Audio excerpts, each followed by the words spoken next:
Massive train derailed Friday, 20 of them carrying hazardous materials as flames lit up the sky in northeastern Ohio. The evacuation order is in place for anyone within a mile radius of the crash site. This is horrible. I got arrested because I was trying to do a live report. That's what people need to know.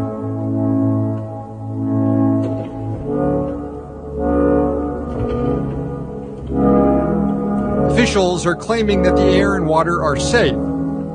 Residents say they can still smell chlorine. They've complained about their eyes watering when they go outside, and one woman says the noxious air killed her chickens. Out of nowhere, he just started coughing really hard and just shut down and went very fast.